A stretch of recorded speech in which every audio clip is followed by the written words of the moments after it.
মা, তুমি এখানে চা বেচতেছো? তুমি আমারে আর কত কষ্ট দিবে? আমার বউ আমারে বললো চা বিক্রি করতেছো। আমি এই কথা শোনার পরে নিজেরা সামলা রাখতে পারি না। আমি এই জন্য তোমাকে নিতে আসছি। আমি থাকতে তুমি এত কেন কষ্ট করো? ভিক্ষা করো, চা বিক্রি করো, এত কষ্ট দরকার কি তোমার? আমি না তোমার সন্তান? তুমি না আমার জন্ম দিছো? তাহলে এত কষ্ট কেন করো আম্মা? বাবারে, কিছু কিছু কষ্ট সন্তানের ভালোবাসার জন্য করতে হয়। আমি চাই নাই ভালোবাসা, আমি শুধু চাই তুমি আমার পাশে থাকবা, সবসময় আমার পাশে থাকবা। তুমি পিছিয়ে কি করছো না করছো আমি সব ভুলে গেছি।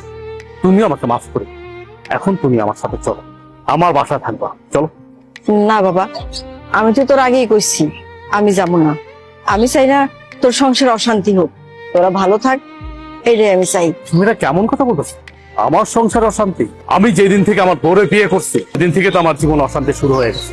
তুমি আর নতুন করে কি অশান্তি শুরু করবা? অথচ দেখো, আমার বাড়িতে থাকার কথা তোমার, অথচ তুমি না থেকে আমার শ্বশুর থাকতেছে। শ্বশুর থাকতেছে নন স্টপ, দিনের পরে দিন, রাতের পরে রাত, ভালো মন্দ খাইতেছে, ঘুমাইতেছে, ফিরতেছে। অথচ তুমি রাস্তা রাস্তা ভিক্ষা করতেছো, চা বিক্রি করতেছো। খারাপ লাগে না আমার? আমার তো খারাপ লাগে।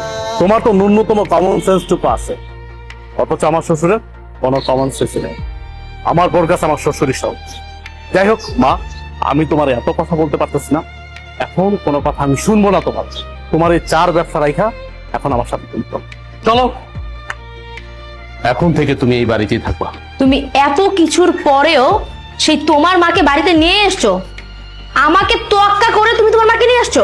তোমাকে কি তোয়াক্কা করবো?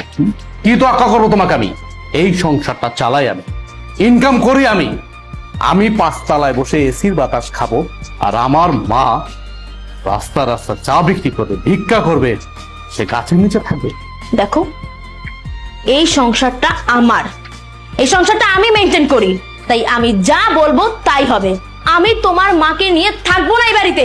কে কার সাথে থাকবে বা না থাকবে এটা একান্তই ডিসাইড করব আমি। তুমি ডিসাইড করার কে? কে তুমি? কে তুমি বলো? আমি কে মানে? আমি তোমার বউ। এই বাড়িটা আমার, আর এই সংসারটাও আমার। এই সংসারের সব দায়িত্ব আমি পালন করি, তুমি তো তেমন কিছুই করো না। সো আমি এই সংসারের যে ডিসিশন দিব সেটাই ফাইনাল।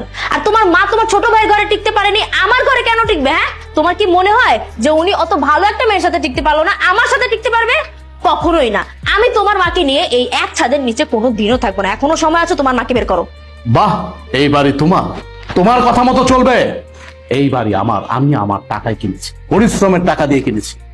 আর চাকরিটা করতেছি পরিশ্রম করে, কিন্তু চাকরি করে টাকা উপার্জন করি। হ্যাঁ মানলাম, তোমার বাবা আমাকে চাকরি দিয়েছে, সে অনেক সহযোগিতা করছে, আমি প্রয়োজনে তার টাকা দিয়ে দেব। কিন্তু তুমি কোনো কথা বলবা না আমার মার বিষয়ে। আমি বাইচা থাকতে তোমার মা এই বাড়িতে থাকতে পারবে না, তাহলে তোমার সাথে আমার সংসার টিকবে না। কি হয়েছে মা, এত চিল্লাচিল্লি করছিস কেন? আপনার মেয়ে আমার মাকে এই বাড়ি থেকে বের হয়ে যেতে বলছে। আমার মাকে সে সহ্যই করতে পারতেছে না। আপনি জিজ্ঞেস করেন কেন আমার মাকে সে সহ্য করতে পারতেছে না? আমার মা গরিব, এই জন্য। বাবা দেখো, মহিলার দিকে তাকাও। এই সেই মহিলা যে কিছুক্ষণ আগে আমাদের কাছে চা বিক্রি করেছিল। আর উনি আমাদের কাছ থেকে টাকা কেন নেয়নি জানো? কারণ উনি আমার আদরের শাশুড়ি, আমার এই হাজবেন্ডের একমাত্র মা, ফকিন্নি মা, যার কারণে আমাদের কাছ থেকে টাকাটা তখন নেয়নি সে।